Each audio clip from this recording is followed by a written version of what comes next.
I grew up in Dust Haven, a small sunburnt town where gossip traveled faster than the tumbleweed. The day Clara rode in on her horse, heads turned from one end of Main Street to the other. She wasn't like the other women in town. While most ladies wore lace gloves and parasols, Clara wore leather riding gloves and had arms like she could lift a barrel without breaking a sweat. She was taller than most men, too, with sun-kissed skin and a confidence that made the sheriff himself pause when she passed. People whispered, "A muscular bride? In Dust Haven?" The men stared. The women whispered behind their fans, but me, I wasn't staring for the same reasons they were. My name's Eli, and at the time I was known as the weakest man in town. I wasn't a ranch hand, I wasn't a gunslinger, and I wasn't a merchant with riches. I was just the scrawny son of a broken-down blacksmith, barely able to hammer a horseshoe straight, and yet somehow, this woman, this muscular stranger, would become my wife. Back then, though, I just stood on the corner, awkwardly wiping soot from my hands, praying no one noticed how much I was staring at her. A week later, I was repairing the wheel on a wagon outside the shop when I heard boots stop behind me. "You're Eli, right?" I turned and nearly dropped my wrench. It was Clara standing there with her hat tipped back, sweat glistening on her forehead from the midday sun. "Yes, ma'am," I muttered. My voice cracked like I was 13 again. "I heard you fix things. My saddle's giving me trouble." I nodded quickly, trying not to stare at how her shirt sleeves strained over her biceps. "Bring it by the shop." She didn't smile. But there was something kind in her eyes when she said, "Thanks." That night I stayed up late fixing her saddle, double-stitching every seam until my fingers ached. When she came to pick it up, she ran her hand over the leather and gave me a rare grin. "You do good work," she said softly. Most folks wouldn't bother putting this much care into a stranger's gear. For the first time in a long time, I felt proud. Word spread fast. Clara was spending time with the weakest man in town. The ranch hands snickered when I passed by. "She's just being nice," one said. "She could crush him with one hand." Another laughed. I pretended not to hear them, but it stung. Even Pa, half drunk and sitting by the forge, muttered, "Boy, a woman like that needs a real man." I wanted to shout that I was a real man, just not the kind who could throw punches or rope cattle. I didn't have muscle, but I had grit. Clara seemed to sense my mood.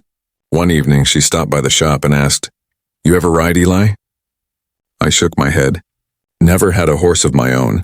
She handed me the reins to her big dark stallion. "Then today's your first lesson." I almost refused, but something in her tone, firm but not unkind, made me step up. Those first weeks were brutal. I got bucked off twice, dragged once, and nearly broke my arm falling into a trough. Clara never laughed. She just dusted me off, set me back on the horse, and said, "Again." I hated how weak I felt, but every time I got back up, I saw pride flicker in her eyes. One evening, after I finally managed to stay in the saddle during a full gallop, Clara clapped me on the back so hard I nearly toppled.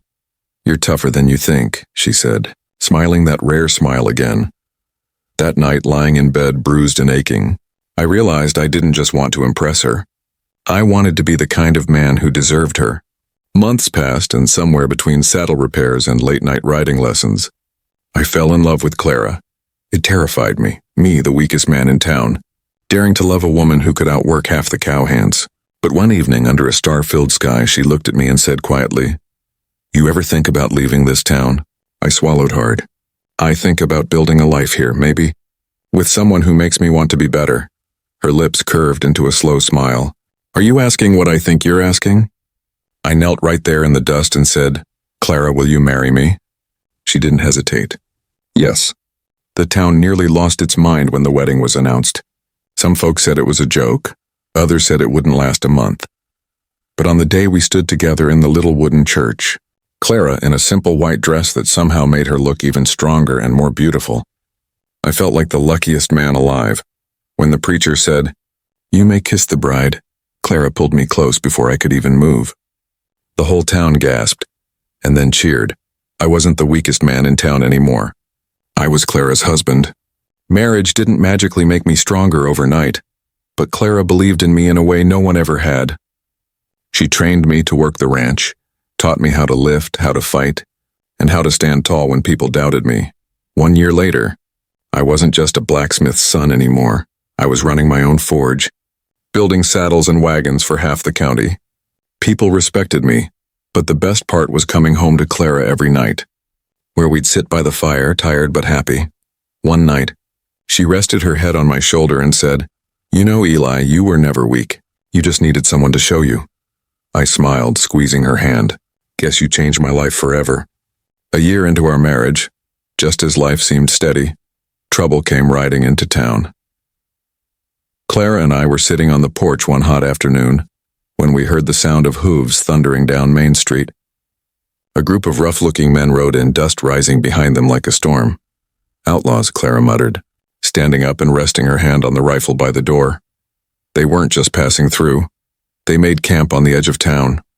Over the next few days, cattle went missing, fights broke out in the saloon, and fear began to settle over Dust Haven. And me? I felt that old weakness creeping back.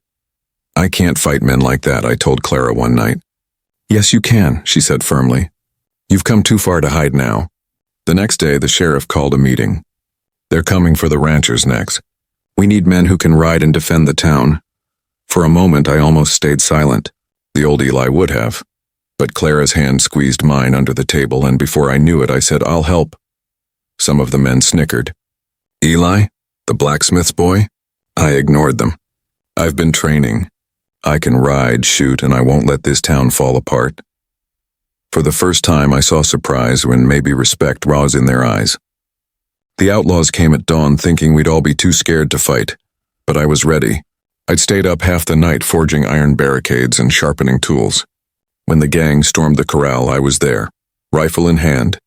Heart pounding, Clara fought beside me, quick and strong, shouting orders like a general. When it was over, the gang was driven off, their leader captured. Dust Haven was safe again. I was shaking from head to toe, but Clara grabbed me by the collar and kissed me hard. "You stood your ground, Eli," she said with tears in her eyes. "You saved this town." After that day, no one called me the weakest man in town anymore. Folks came to me for work, advice, and sometimes even for courage. One night at the saloon, one of the ranch hands who used to laugh at me bought me a drink and said, "Guess you ain't so weak after all." Clara just grinned at me from across the table. "Told you so." Life wasn't perfect and ranch work was still hard, and trouble would always find its way back eventually. But I had changed, or maybe I'd just finally become the man Clara always believed I could be. Years later, as I watched Clara teaching our little boy to ride his first pony, I felt that same awe I had the first time I saw her ride into town. She was still strong, still beautiful, and still the one who changed my life. When she came over and sat beside me, our son laughing in the distance, I whispered, "I wouldn't be here if not for you." Clara squeezed my hand. "No, Eli, you were always this man. You just needed a little help finding him." And sitting there in the golden light of the setting sun, I knew she was right. Like, share, and subscribe.